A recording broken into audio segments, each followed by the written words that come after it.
Welcome to the Financial Planning for Canadian Business Owners podcast. You will hear about industry insights with award-winning financial planner and entrepreneur Jason Pereira. Through the interviews with different experts with their stories and advice, you will learn how you can navigate the challenges of being an entrepreneur, plan for success, and make the most of your business and life. And now, your host, Jason Pereira. Welcome to Financial Planning for Canadian Business Owners. Before we get started, just a reminder to sign up for my newsletter at jasonpereira.ca. Now on to today's show. Today's show I have Josh Zweig, CEO and partner at LiveCA. I brought Josh on the show to specifically talk about the benefits of outsourcing various financial functions and controller work to a professional accounting firm that can do it on your behalf, which supports ongoing engagement with their clients. And with that, here's my interview with Josh. Hello, Josh. Hello, Jason. Thanks for taking the time. Thanks for inviting me. So Josh Zweig, CEO and partner at LiveCA. Tell us a little bit about LiveCA before we jump into why I brought you on. LiveCA is Canada's largest online CPA firm. And what we do is a combination of the tax and accounting that you expect a typical CPA to do. And we combine that with a knowledge of technology and call it financial workflow. Excellent. So before we jump in, I want to make one other comment about something you guys do. Tell us about your physical location. Well, the physical location of our firm, it depends how you look at it. I mean, certainly we are an Ontario-based firm and licensed in Ontario and across other provinces in Canada. I, however, happen to be in Buenos Aires. Yeah. I mean, you guys have been kind of at the forefront of the remote work wave well in advance of any kind of COVID crisis. And it occurs to me I should probably get your partner on to talk about enabling that in business, given a lot of small business owners are probably looking for help there. But the real reason I brought you on in particular was to talk about a little bit about your services, but also some best practices around them. And really what you guys do is I kind of look at you guys as the outsource bookkeeper, controller, accountant of choice for a lot of businesses. And you really do take over those functions holistically for businesses. And there's this kind of, as we were discussing before we started, when you start off and you're the sole practitioner, maybe not that big of a deal to keep up with this stuff. And then later on, if you get to a certain scale, it makes a lot of sense to insource that stuff, have an employee full-time that handles all that because it's a big enough job. But there's this huge chasm in between where you maybe have gone beyond the capabilities or it's just too much of a distraction and it's not a big enough job to hire a full-time staff member. So let's talk about how you enable that, how your business model generally enables the various functions that you do, and how you can basically, when that time is to seek out that help and when the time is to maybe contemplate in housing that help. Sure. Well, you're basically bringing up what is the life cycle of, let's call it the financial workflow of a business. So if you're a new business and you're a team of one or two, you're likely wearing a whole bunch of hats. You are the CEO, but you're also the accounts receivable associate, the accounts payable specialist, the bookkeeper, CFO, et cetera. As your business continues to grow, I think the biggest question is, well, what tasks can you begin to delegate to others, whether that's someone on your current team or that's someone else? And I think the answer to that question is fairly complex because it depends on the nature of your business. So for example, if you're the type of business that has a tremendous amount of contractors or because you're issuing a lot of commissions, maybe the accounts payable is a very admin heavy function. And maybe it makes sense to actually hire maybe a virtual assistant or someone internal that can help with other admin functions as well. On the other hand, if you're like a SaaS business and most of your expenses are in credit card, maybe your financial workflow is fairly simple, so you can delay the process of any kind of outsource function or even delegation, right? So I think it depends on the nature of your business. But in short, in terms of our business model, we have different teams for the different functions. So we have an accounts payable function, accounts payable team rather, that does that AP function, a payroll team, a bookkeeping team, and all those teams work with our tech teams and our client service teams. And the idea is that through combining the two, if you think of a client service team as, let's say, your controller, and if you as a business owner need something, you might go down to your controller and say, please take care of X, Y, Z, be it the receivable, the payroll, et cetera. And that controller will be in touch with the various teams to make that thing happen. So as you mentioned, the life cycle, this makes a lot of sense because when you start listening to business coaches about what it is that you should be doing in a business as you mature, there's a big focus on things like automation, delegation, and outsourcing. And I think especially when you're outsourcing, you don't have to worry about filling the full docket of that employee's time for the full week, right? You don't have to worry. You're basically getting a fractional piece of that person's time as opposed to a full-time employee, which is more cost effective and can help you scale faster than, say, if you had to take on the full salary. So much more effective in that regard. So I wanted to talk about a couple of best practices surrounding the different areas you guys cover. any area you want to discuss first, and do you feel you can add a lot of value there? Well, I'd first like to discuss the concept of what it actually means to outsource. And I think you hit the nail on the head when you mentioned it. It's got to be a fraction, right? It's a fraction of a full-time person. And so I think the first area of best practice I would highlight is the area of efficiency. So what I mean is, let's take the AP function just as an example, because we talked about it earlier. And let's say the way that you're doing AP is a contractor is filling out a paper timesheet, bringing it to your office. You get to have a timesheet approved, and then you go ahead and write a check, right? And you gave it to that person. So let's say that's your process. And you go and say, I want someone else to do this. Well, if you want someone to do the exact same process, you really need a body. So maybe you're going to a temp agency to actually get a body into your office, because frankly, to do anything different there as far as outsourcing would be very difficult. So the first question I'd ask that person is, what is the opportunity to actually revisit that process? How open are you to change?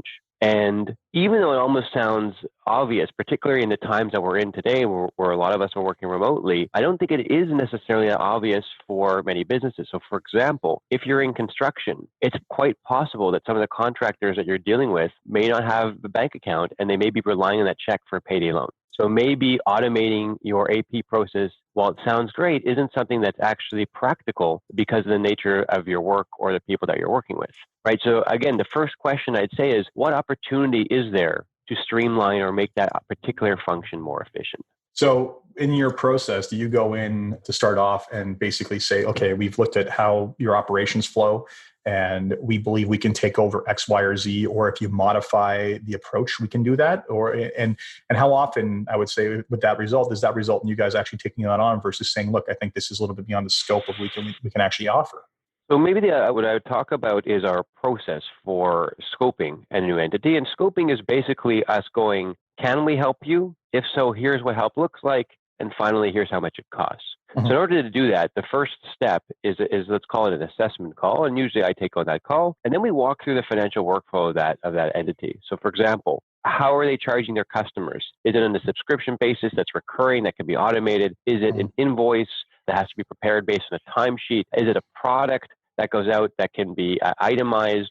Or is it, somebody that has to assemble something and put together an invoice manually? So there's questions around that. What kind of expenses do they have? So what payroll system are you using? Do they have inventory? Are they using an inventory system, right? And so that's the first call. And then they document all that data and send it to our tech team. So our tech team, they're accountants with developer backgrounds, and their job is to look at the data and say, well, based on the way this guy is doing the business, here are the apps that we think that they should use. Or here, perhaps more appropriately, are the new processes that we recommend in this particular situation. If it looks like we can actually help that particular entity, that these processes will work, then we move to that pricing function where we then price out the different functions, be it accounts payable or payroll, et cetera, based on what we think will actually help the business. So, I mean, at the same time, there's an incredible amount of value there, because more often than not, processes just evolve out of necessity and don't necessarily get changed as long as they work, right? Unfortunately, I've met all too many entrepreneurs who basically say, okay, every Friday I'm, sending out the invoices. To which I respond, like, you have a staff of 10 people. Why are you sending out the invoices? And sometimes it's a conceptual giving up of control or a comfort level that they want to know how much money is potentially coming in every week. And they just haven't crossed the bridge to say, well, I can still satisfy that desire by giving it to someone else or having something else done, and simultaneously just having that information feed back to me and just re-engineering that. So I'm curious, how much time do you guys say, or how much of a business, when you go into it, do you say you kind of re-engineer the system? Like, if you look at how many times do you go in and say, okay, these systems are well and in place and they work and we can just overlay on top of it. And how frequently do you go in and kind of almost have to re-engineer the widget? So I would look at the outsourcing process as twofold. One is, how are you doing the process? And two, who is doing it? So the who is actually quite simple, meaning once you have the process down pat and you go, yeah, this is probably the most efficient way we could do things, then it just becomes who's taking responsibility. So for example, if we're talking payroll, do you have payroll expertise on your team? Do you have someone with that availability or capacity to run this? Or is that something that makes more sense to outsource? Because in order to do this, it actually means you have to bring on another body or reduce some of the more important things that you might be doing, right? So it becomes an order of priorities. So that's the who question. The process question, which is the how, that's more complicated. And I'd say the majority of the time that we're walking into a business, we are making some suggestion of an improvement. So you say system, and the system I think can refer to an actual accounting system. So maybe you are switching from a desktop accounting system to an online system. But I think more often than not, we're actually dealing with a process change. So since the system in that case I use as far as methodology, and just when we took the example of the accounts payable checks, maybe you're switching from a system whereby you're not doing checks anymore, but you're doing direct deposit. Yeah. So just basically, and how much of that is just, would you say people just haven't questioned or don't understand the other options out there versus just getting stuck in their own ways? I mean, I find when I talk to other practices or businesses about, hey, have you contemplated doing it this way? It's just, hey, we've always done it that way. We never looked. We didn't realize this technology existed. So how much is it just kind of educational versus operational? So I think it's interesting times that we're living in, because 10 years ago, to do any of this stuff, and there was some of this stuff available, it was really difficult to find out. To start an online business and navigate whether it's tax rules or what apps you needed was an enormous amount of information that you needed that wasn't readily available. Now, fast forward today, I actually think the market is oversaturated, meaning it's almost too easy to figure out what you need to start. And because of that, you might actually be missing a lot of the nuances. So I argue it's actually not that easy, depending on your nature of your business, to figure out exactly what apps to use. Because you might go, oh, well, QuickBooks Online does everything. Well, it could, but if you have a need for a specific inventory system, there are 100 online inventory systems to choose from. And all of them pretty much look the same if you do a Google search. So, what are you supposed to do? Payment providers.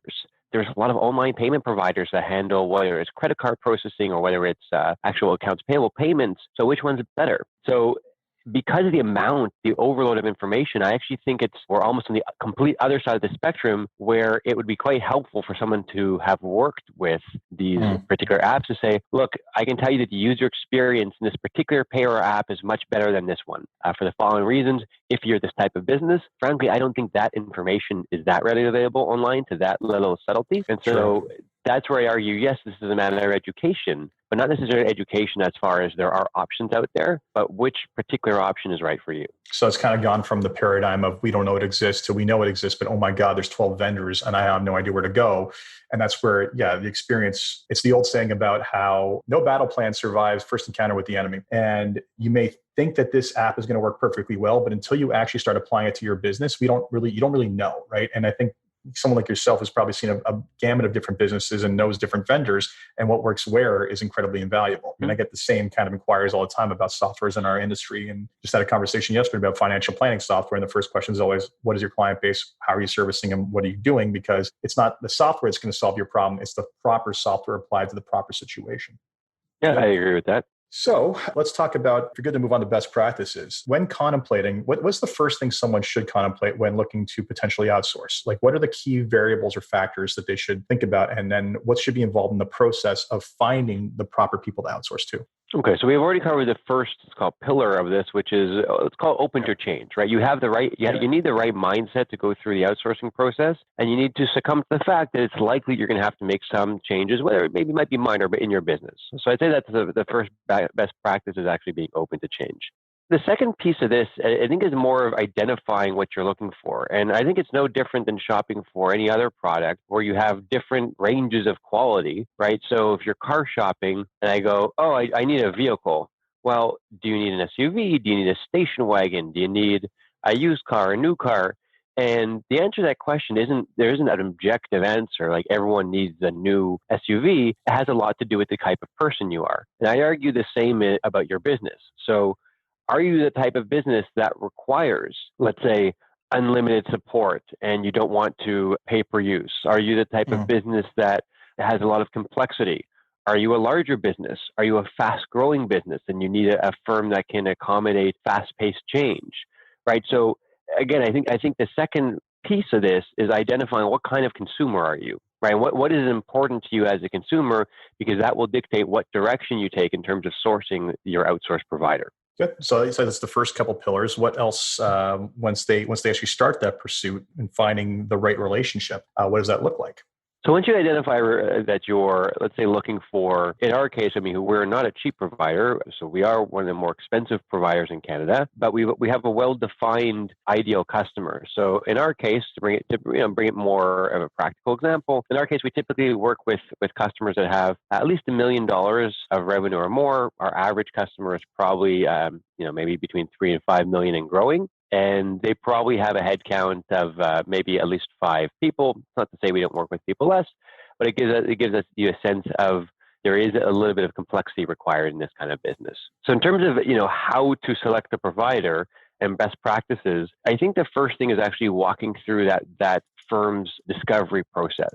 So with us, for example, if you're a business and you don't fall into our ideal category, we'll be upfront with you and say, look, this is what our prices are. Our prices are basically fixed. And whether you're a 100,000 business, sole proprietor, or $1 million dollar business, it's going to be the same. So here are some other options for you to check out, for example.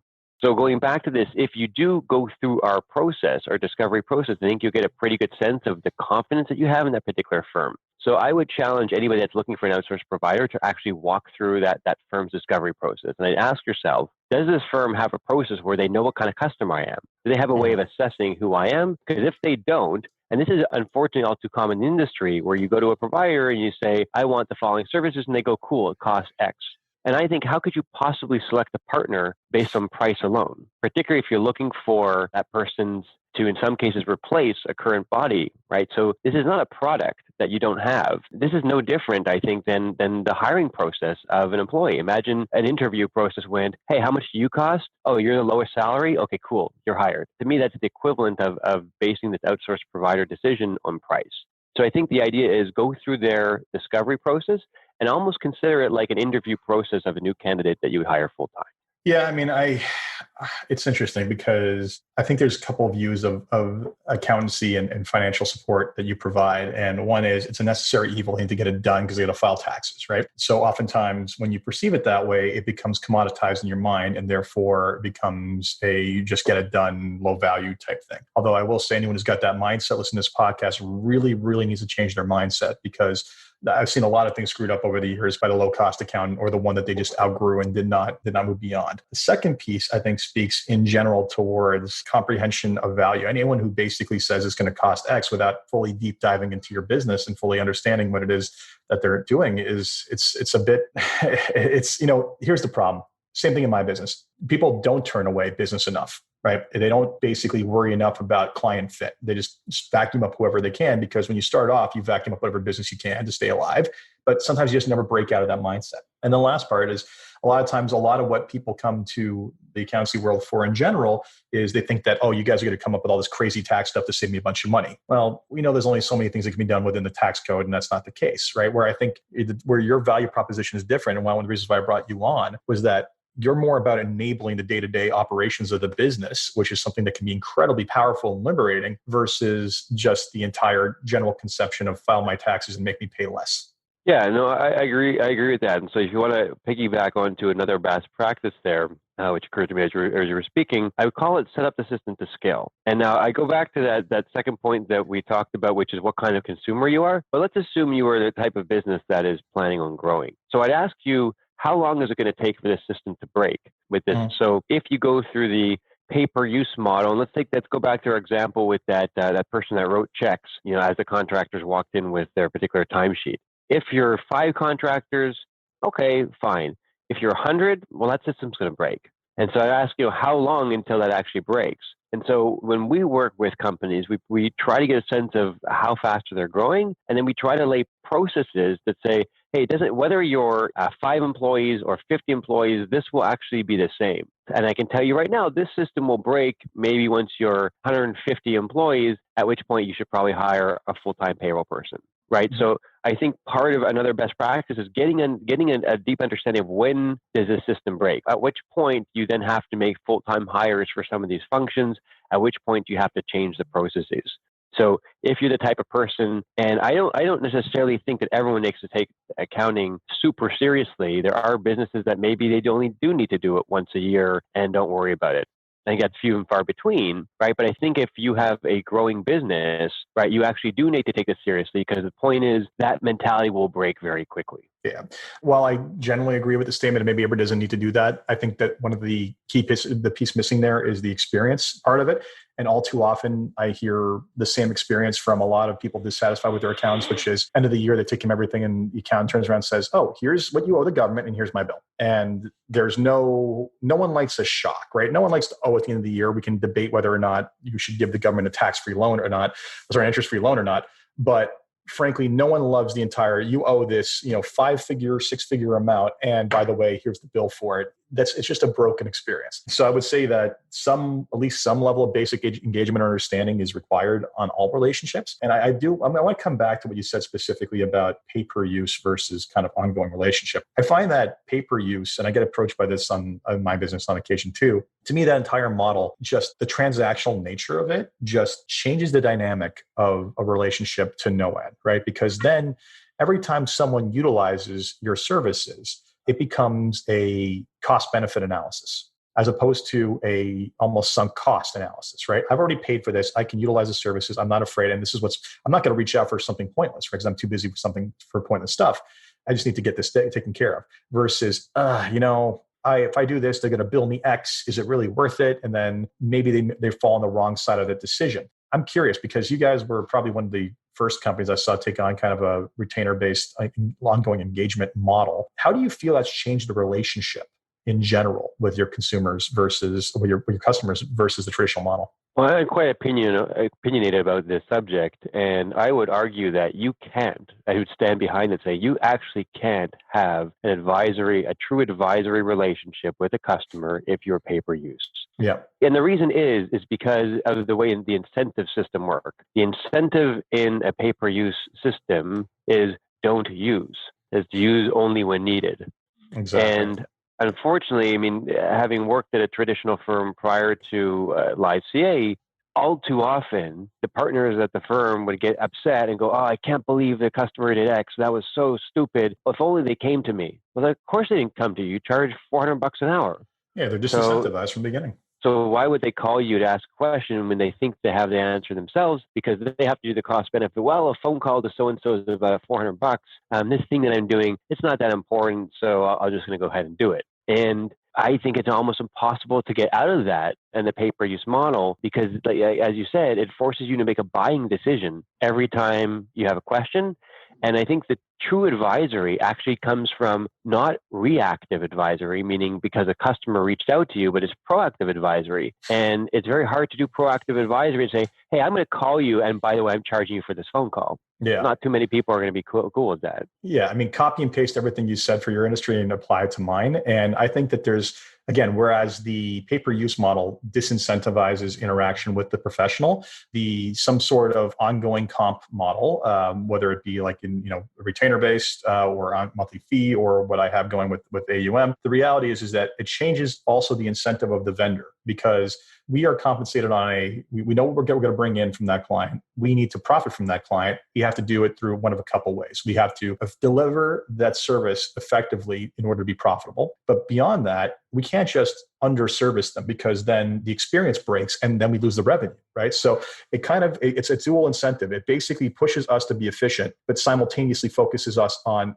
client experience. And that's where the engagement point and the advisory piece comes from, is that we have to continuously find ways to deliver value to clients. Otherwise, they're just going to leave, right? Because they're going to do the math. Maybe they're not doing the math per transaction, but they're going to do it at least once a year. So I think that sort of I agree with you, any kind of relationship with an advisor that is core to your business. I would like to see more lawyers adopt a certain model as well. Should be preferably an ongoing billing as opposed to a one-off or a transactional base. No, I agree with that. And going back to, you mentioned transactional versus developing a deeper relationship. If you look at ourselves as human beings, it's very difficult to develop a relationship with somebody when 100% of the time you're talking about taxes or legal or financial, et cetera. Exactly. And not too many people want to be billed, $10 to ask how their kids were.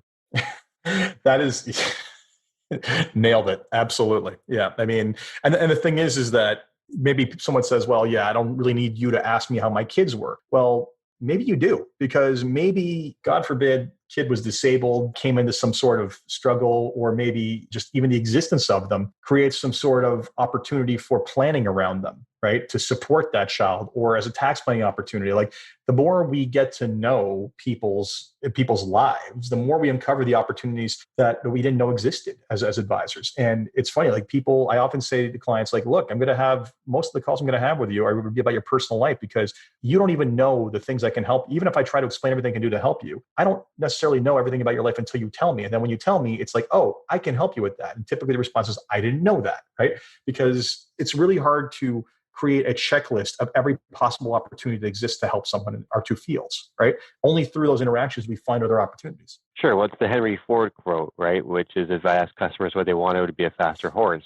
Exactly. And if you're only serving customers when they ask you a question, you don't have the opportunity to dig a bit deeper, like you said, whether it's about their family life, personal life, whatever it might be, to actually uncover something that they might not have thought of. Exactly. And any kind of advisory relationship type business, that's just paramount, right? Like, you absolutely need to understand as much about that business as possible, right? I mean, That's right. It's a challenge.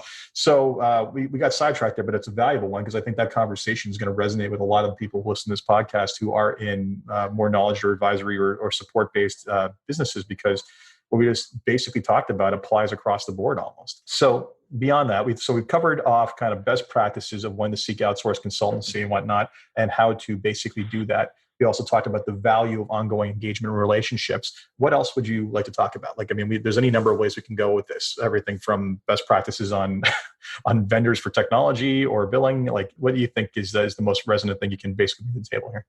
Well, so I guess I'd argue, I mean, it depends on, let's call it, what you think would be, people would find interesting, because the idea of, going back to sort of the idea of outsourced bookkeeping or outsourced accounting, you can get quite technical, which is how many touch points do you think is valuable for a business? Do they need weekly bookkeeping, daily bookkeeping, monthly, et cetera? So maybe a question is where should you start, right? Like, what should you look for when you're looking at an outsourced firm? So let's say that, people have heard this conversation between us and they're like, you know what, this is me. I need to look to outsource and get these efficiencies. What are the first steps they should undertake when looking for an outsource consultant or bookkeeper such as yourself? Or sorry, an outsource.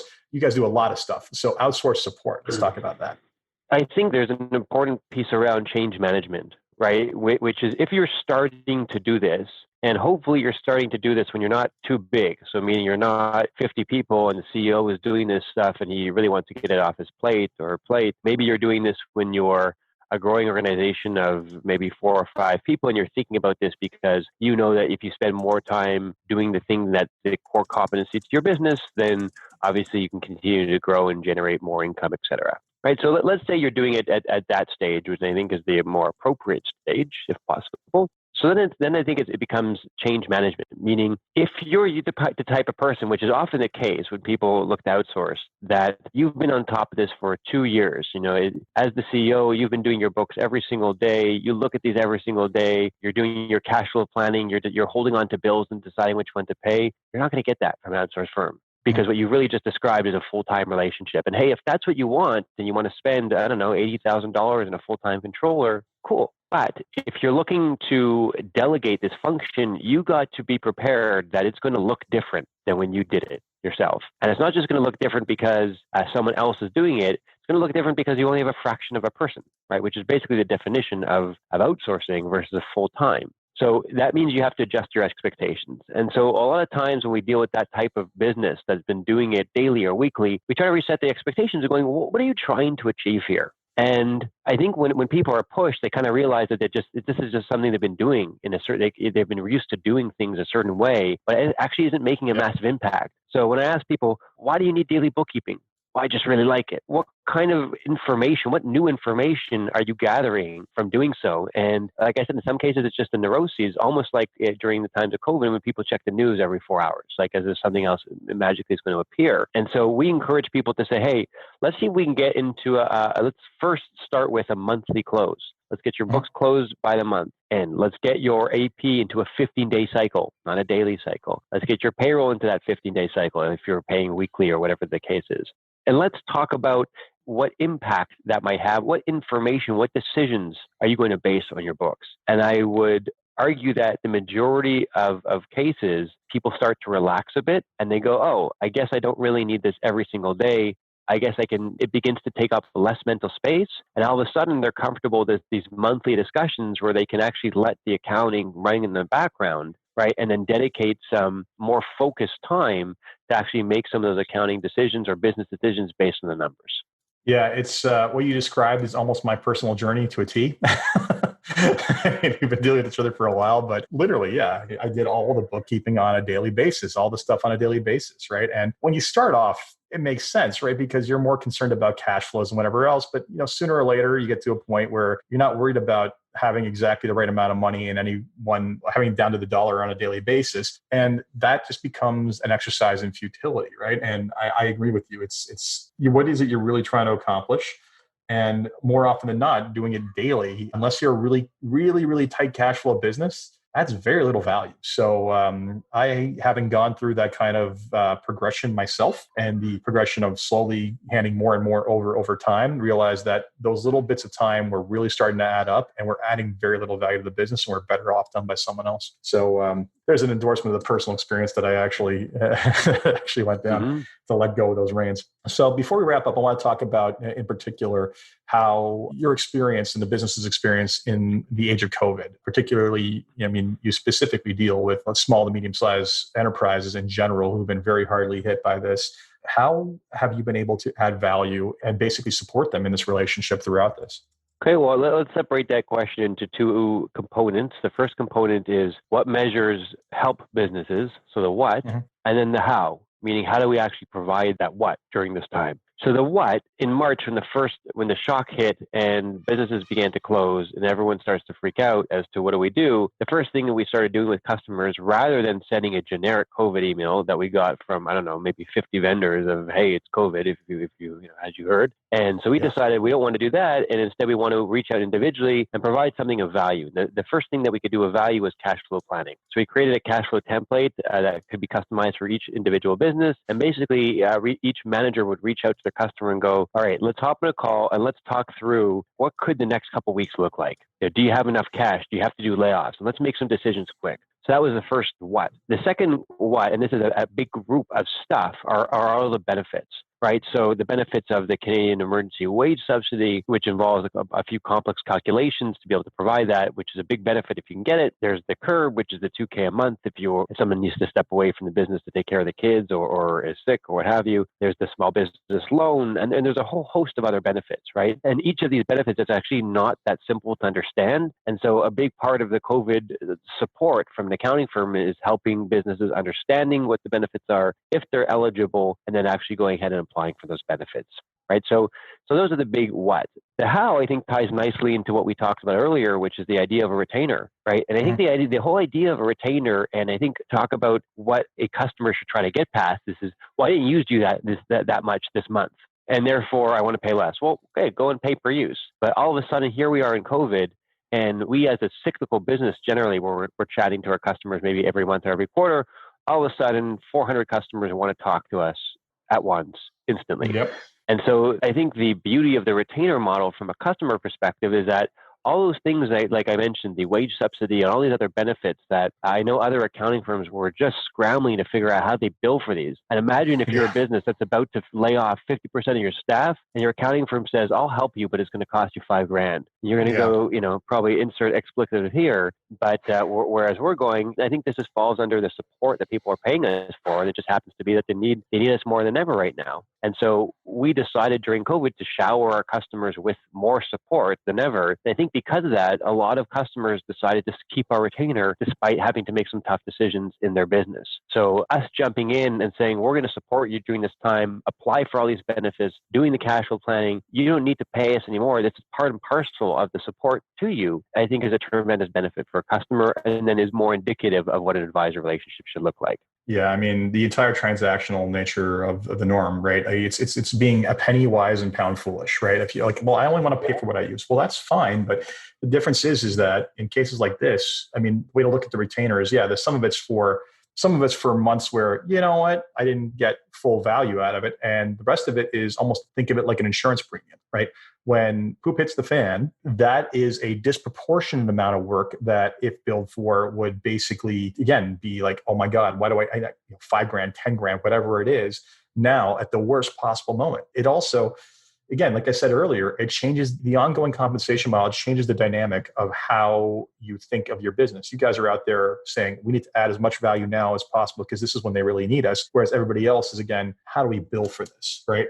Which always comes down to how do we make money off of this and what is the price that they will accept for it? And at the worst, right. Literally at the worst possible time, not great to be setting out those bills. So I think we've really hammered on a point that I really didn't think we'd get to, which is, again, the method of compensation and the impact on incentives and how that can drive better experiences.